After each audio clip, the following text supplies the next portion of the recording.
life like substituting out one of the 10 greatest players, maybe one of the 7 greatest players of all time, only for you not being able to get a rebound clutch and for a certain all-time jump shooter to hit a three-pointer and tie a game and send it to overtime for you to lose in the finals. This is the Educated Ignorance Podcast here on the For Frequency Sake Podcast Network. Holy moly. Or in other words, what the Halliburton did we just watch? Welcome in NBA Finals reaction, Game 1. So that happened about 27-ish hours ago, 28 hours ago maybe. I was here with Daniel Peel, and we discussed how I picked the Thunder in 6, and I said, I think one of the paths of this series is Indiana stealing a game in Oklahoma City that they had no business winning. And I'm not saying I'm a prophet. I'm just saying sometimes it's better to be lucky than good. Wow. That was a weird night. Want to thank everybody hanging out with us. First, some housekeeping. Like the video, please. We really appreciate it. Take 5 seconds out of your day. It would mean the world. And leave a comment on your thoughts on the game. I mean, that was that was crazy. That was one of the craziest finals as someone who loves the NBA finals and what it represents on a historic basis. I cannot think of a game that feels that way. The earliest thing that comes to me, Boston in 2022 was in Golden State. Golden State was dominating. Steph was going off, and then Boston just hit like a bajillion three-pointers in the fourth quarter, and Golden State Boston went from down like 15 to up 15 in like 6 minutes. That's really, though, like the only insane, like shocking finals moment that I can think of. Denver, Miami, Game 2 a few years ago, but still, like, just recent memory anyway, where it was like there's one team that is dominating in a sense and the other team is not, and then all of a sudden that team that was losing all night ended up winning. I mean, they didn't have a run until the fourth quarter that was bigger than 6-0, and that's the Pacers. This is an all-timer. This is an all-time for this team, for the Indiana Pacers, for this team that is constantly stacking all-time moments back to back. This is now every game. I mean, Game 5 against the Bucks, Game 2 against the Cavs, Game 1 against the Knicks, and now tonight, and 3 of those games on the road. This team is just if it wasn't, they went into Game 1 as they were plus, like Oklahoma City was minus 750 favorites or something like that. If it wasn't for that, we would all be sitting here and saying that the Pacers are the team of destiny. I think that everyone's going to wake up tomorrow. We're going to enjoy this. And then maybe Saturday or Sunday, we're all going to be talking about like Oklahoma City's fine, especially if they roll on Sunday, which is typically how it goes. That's how the script would go. You have a game like this, then Sunday, the high seed, the home team in Game 2, there's a lack of desperation for Indiana. Oklahoma City is going to be extra desperate, and they just put it on them. Here's the thing, though. Indiana, for like 2 hours, played pretty bad, more or less. It was a very weird dichotomy. This is one of the weirdest finals games I can ever remember. And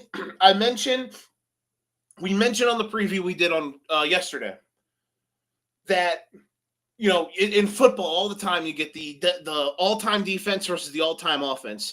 And this is where both teams met. And I never can think of a scenario where we got it in basketball, where it was this insanely high-powered offense against this insanely high-powered defense. And for the first half, the defense won. Oklahoma City, it felt like anytime Indiana was putting the ball on the ground, Oklahoma City was forcing them to turn it over. Obi Toppin was awful in the first few minutes. He had a bunch of turnovers. Miles Turner was, he got Rudy Gobert syndrome in the first half. And it's hilarious because if it wasn't for both of them, who were terrible in the first half, Indiana doesn't win because Toppin kept making timely shots all night to just kind of keep them alive. And then Turner had a surge in the fourth quarter. I'm going to say it about 15 times that, man, this is one of the weirdest games, one of the craziest games I've ever witnessed in the finals. I adore basketball. I adore the historical context of what the NBA Finals is. I mean, is there a more stunning comeback? I mean, like, again, Boston a few years ago, Dallas in 2011, maybe, game 2, the comeback to beat Miami is, I mean, Rick Carlisle just out here doing it. It's insane. It's insane. So in the first half, like there are moments Indiana was playing well because it was a very weird. The commentary was incredibly weird. It was like, not weird, I shouldn't say, but it was like, okay, well, there's two worlds to live in. It's, oh my God, all these turnovers, the game isn't as close as it seems. Or it's like, holy crap, Indiana is playing about as bad as they could play, and they were only down a small handful of points. Oklahoma City couldn't find the kill shot. They would go on runs. They'd go on small runs, but they would never, like, it felt like all night long everybody was waiting for Oklahoma City to go on that crazy run that they go on all the time. Game 1 against Minnesota, they were down in the third quarter, and then they just kind of, all of a sudden, you blink and they're up by 15. Like, what the hell just happened? The second quarter of Game 7 against Denver. Yeah, tight game, and it went from a 1-point game to a 20-point game in like 4 minutes. Everyone was waiting for that. Everyone was waiting for Oklahoma City to turn what was about an 8 to a 12-point game into an 18 to 22-point game, and it never happened.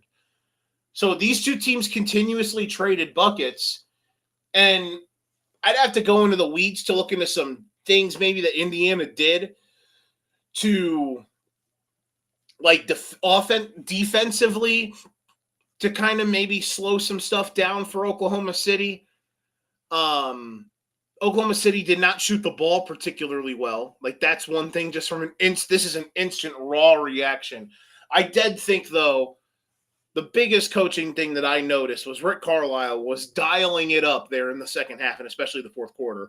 They ran a lot of good offense where they were, they were running a lot of like bump stuff where they would get it to the guy up top, and the original screener for the guy who gets the pass, he ends up getting kind of a brush screen, not a flare, but like a bit of a brush. They hit Toppin on a 3 with that. The Miles Turner near side bank 3 from the wing was off that action. He hit Tyrese up top. They hit Tyrese up top on a flare from Miles, and then Miles got like a back hit from the inbounder. And then Miles got into his step back and hit the bank shot. Carlisle was doing a lot of good things there. I thought they did a really good job in the second half of not – they did screening action, but they did a much better job of – they did everything it felt like they could to keep – they didn't want 2 on the ball. Oklahoma City got into a rhythm in the first half where they were incredibly aggressive. And of course, why wouldn't they be? They were ripping the ball like Lou Dort. It's going to go down like this. The Lou Dort game. This was the Lou against Dort game personified. He had a bunch of shots. His defense in the first half, he was a maniac. He had 6 rebounds in the first 6 minutes of the game. And then all of a sudden, the wheels are starting to fall off a bit. He has the incredible block on Nesmith. stay in verticality or whatever you want to call it, but he stayed straight up. I don't think that's a foul if he's jumping in the air. If he's straight up like that, he didn't jump, like he went right up and down. He didn't go from point A and met him and then landed. So I thought that was clean. And like that should have been the game, but Oklahoma City, that's the other point. It doesn't feel like, maybe I'm nuts, and comment section, air me out on this one. But it doesn't feel like the Thunder choke necessarily. Is that a crazy take? Is that a crazy take? Let's see here. I'm trying to. Here we go. Here we go. Oh wow! Wait a second. I got my. Let me see here. You guys are picking up my. Try something here. I probably sound way better now. Let me hear something. Trying to make sure that I sound better. Yeah, my bad. I apologize for that. My guy Mook in the comment section said 48-minute team, and he's 100% right. Like, that's what Indiana is. They continuously just show they're never say die. It's so impressive. But that's the thing. Like, did Oklahoma City choke? Like, I'm gonna go through here and try to look at the breakdown play by play, because it didn't feel like it didn't feel like they did necessarily. I don't think so. Indiana just kept making plays, because I thought Oklahoma City throughout that fourth quarter, like all of a sudden it was like, this is a three. It was like 108, 105 all of a sudden. I was like, really? Like, it was 102-98. I was like, oh, this is a 4-point game. Okay. And then all of a sudden it was a 3-point game. And it was like, they're not really going to do it, right? And then it's all of a sudden a 1-point game. But I felt like the Thunder kept answering. They got stops, but Indiana all of a sudden just got more stops. The Thunder did not shoot well in the fourth quarter. In the fourth quarter, they did not make a shot. They did not make a shot from outside of the restricted area. And it's going to sting in a multitude of ways because of the turnovers from Indiana. But Oklahoma City can hang at least that they didn't shoot the ball too well. Shea was spectacular, and I thought Lou Dort was awesome. Jalen Williams was good, I thought, in spurts. Very bad Chet Holmgren game. An awesome Alex Caruso game.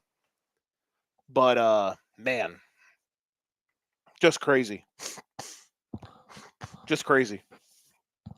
Leave a comment to give us your thoughts on the game. Man, that is what an all-timer. What a sport basketball is, man. We just continuously get the fact that we're able to get these games and to get another night like tonight, man, in the finals. We've been desperate for something like this, and we got it. So I'm going to go through some of the play-by-play stuff here in the fourth. So let's see here. They get it. Man, they were up 14. Like, the Jalen Williams dunk that made it a 15-point game was with 9:40 to go. It was with 9:40 to go. Williams got the steal and the breakaway dunk. They scored from that point on. What is that? 16. What? 31-16? 32-16? That's incredible. 32-16 over the last 9:42. So Nembhard had an and one. I thought Nembhard was really good. We talked about him and how important he is, man. He's really important. Obi Toppin hit a 3. Then Miles hit a 3 right after that. Then Toppin hit another 3 after Cason Wallace. They called timeout. They hit Cason on a nice back screen. Halliburton took a horrible angle. Cason got the layup, made it a 10-point game. Then Toppin and Turner hit back-to-back threes. I made it 98-94. Shea hits 2 free throws. Miles Turner got incredibly activated in the fourth quarter. After I thought what was a bad game from him, he really got going in the fourth. Little elbow jumper from Turner. J-Dub hits 2 free throws. Halliburton hit a nice little scoop layup, made it 102-90. Made it 102-98. Shea then, I thought this was it. Shea hits they tried. He did it. The Pacers. There were times in the game where Indiana got very overextended against the pick and roll, and it made the ability for Shea to kind of snake around. So you have the guy who's setting the screen and his defender. Then you have the guy who's guarding the screener. The guy who's guarding the screener was getting a little too overextended, so it was allowing an angle for Shea to snake it. He did it multiple times tonight to get downhill. They took advantage of that from Indiana. That's something that Indiana's going to have to clean up. But he had a nasty layup where he went through, he kind of split through Siakam and then kind of double clutched it and laid it in. That made it a 6-point game with 4 minutes left. I'm like, okay, well, that was another big shot. Then they hit 2 free throws. It's an 8-point game with 3.5 minutes left. Siakam splits 2 free throws, which he missed them both, but they got a lane violation. Remember that.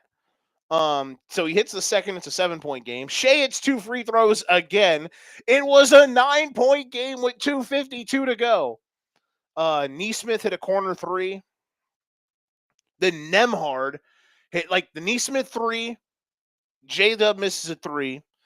And then Nembhard hits the step back 3 minute that cut it to 105. And that's when all of a sudden you're like, oh, okay. Sit up in the chair a little bit. The last shot Oklahoma City made, 1:27 left, was a shot from Shea that put him up 5, and then Indiana scored the last 6 points. I do love that Indiana did not force. Now Nembhard did airball 3, but Siakam got on the glass. I thought Siakam was great tonight. Yeah, man. I mean, the missed shots really, I think, from Oklahoma City is going to be what probably drives them crazy the most. Because I don't think it was. I don't believe. I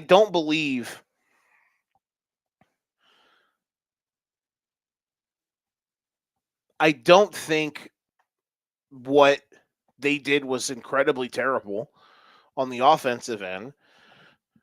And Indiana just found ways, man. This Indiana team, it's crazy. It's crazy. They,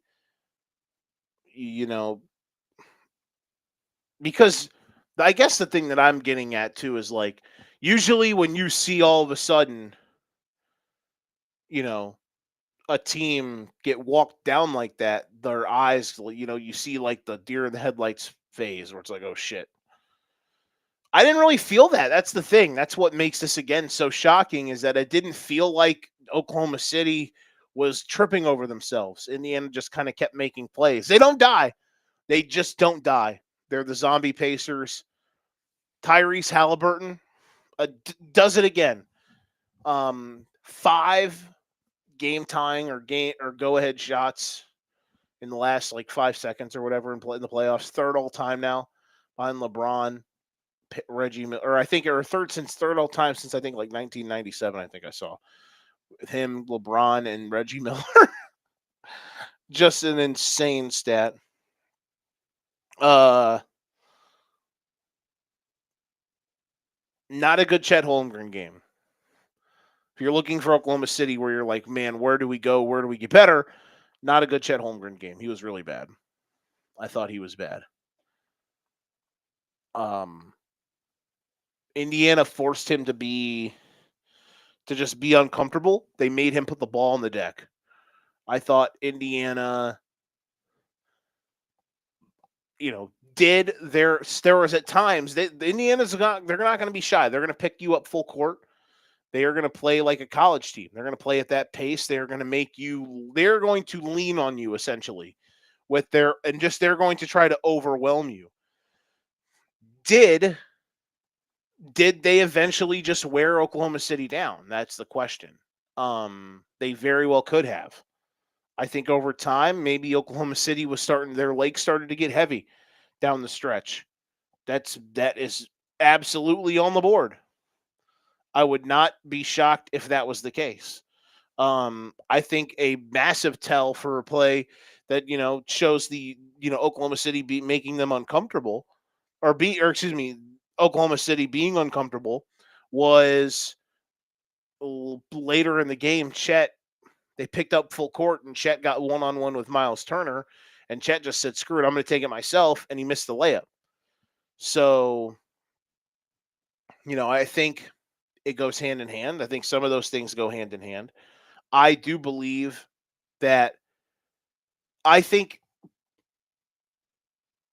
for what Indiana did tonight, see, this is where it gets weird. It's like, all right, now that I saw it happen, I predicted the Thunder in 6, and this game went about how I thought if Indiana was going to win one of these games in Oklahoma City, it was going to have to be something crazy like this. But they do such a good job of just kind of staying with it. They never fall too far back. They never got down. 15 was the largest lead of the game. That was in the fourth quarter. And it felt like after they tied it early at 10, after that, it felt like they were down. It got to 25-15 in the first quarter. It felt like they were down 20 plus the entire night until they started clawing their way back in the fourth quarter. Their ability, because that's the thing in the NBA these days, man. I understand like we're in a different era or different world where like a 20-point lead now with the 3-point shooting is it's like a 10-point lead. It's different though than like Indiana was able to make enough plays to keep themselves alive. Certain teams, they'll get down like that, and then all of a sudden they're packing it up. They made enough plays to keep themselves alive, to give them a chance, to give themselves a chance to land the haymakers that they landed in the final minutes. And the best part about this Pacers team, it's an anybody can get it type of night. The leading scorer, I think, was Siakam with 17. I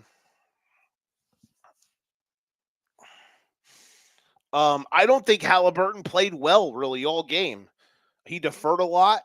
I thought there were moments. I thought he tried to do as best as he could to allow other guys to get going.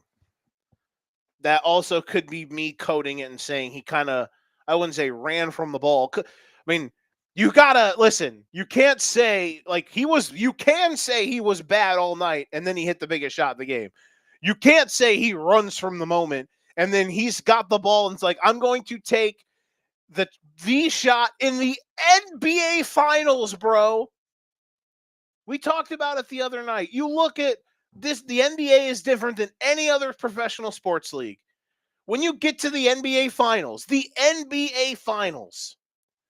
the history of this series, all time, it is littered. Like to have danced in this, you have had to have been one of the greats.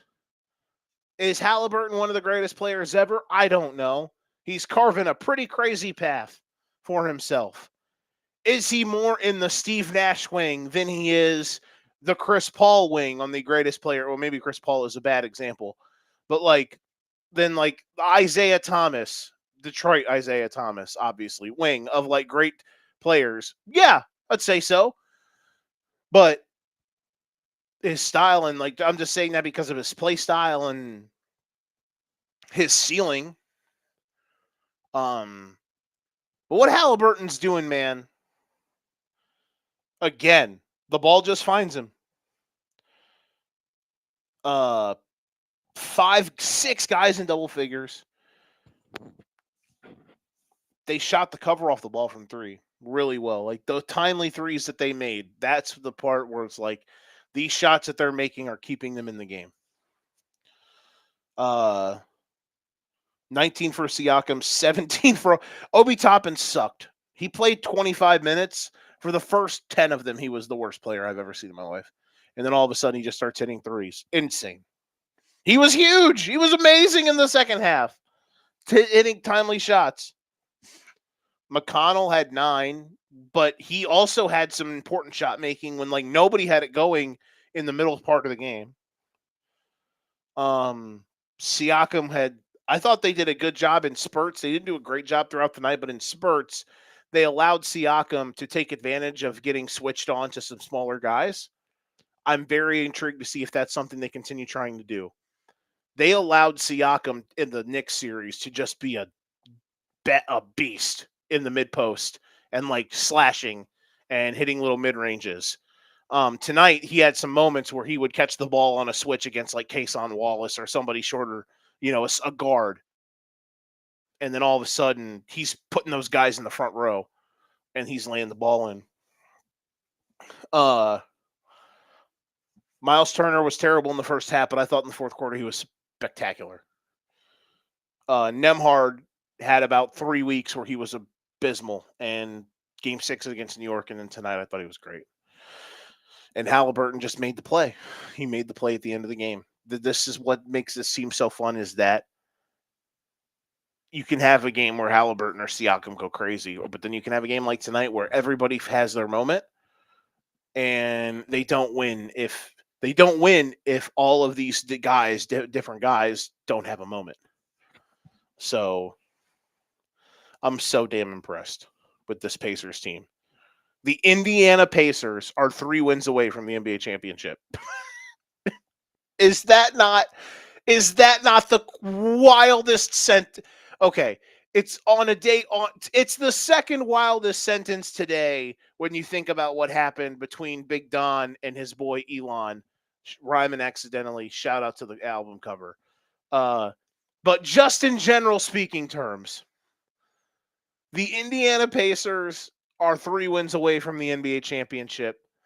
Pretty crazy. A pretty wild sentence that I did not think I would say in June 2025.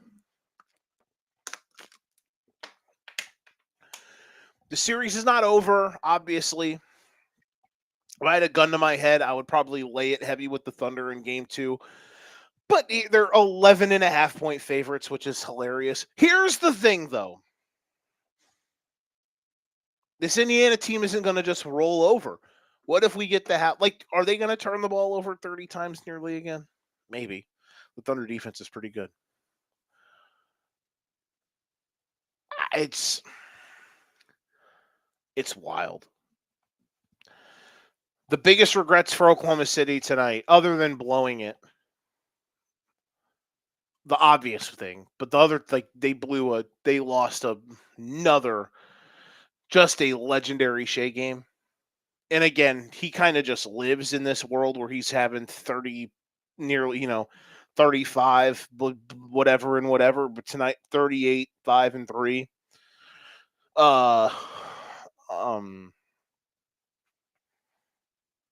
I just loved his aggressiveness. I love the way he was playing. And to lose this game you get from Lou Dort's pretty tough. Because I don't know, man. He hasn't been good on the road in the playoffs. So are you going to get him? Are you going to get another game where Lou Dort hits 3 threes, let alone 5? That would be a worry for me. If you're the Thunder, you're hoping that this is the worst Chet game you're going to get. But as much as I've praised and loved how those guys handled their business against Minnesota, it doesn't mean that they're never going to have bad playoff games again. When is the Jalen Williams 3 for 21 game going to happen? So we'll see. There's obviously the pace. Halliburton's going to have a 1 for 7 night sprinkled in here at some point. That's probably going to be Sunday even. But also I think he'll have a 30, 10 and 10 game. Close to it anyway. Siakam will have a huge explosion. At the end of the day, all that matters is that they found a way to win. One of the craziest, one of the wildest, one of the weirdest games I've ever seen in my life. I love this sport. I love the NBA Finals. God bless basketball. We'll talk on Sunday night. At least that's the plan right now. Have a wonderful couple days. This has been the Educated Ignorance Podcast. If you ain't got your game, you best pass the sticks. They did it again, man. The Pacers did it again. Oh, what a night. What a sport.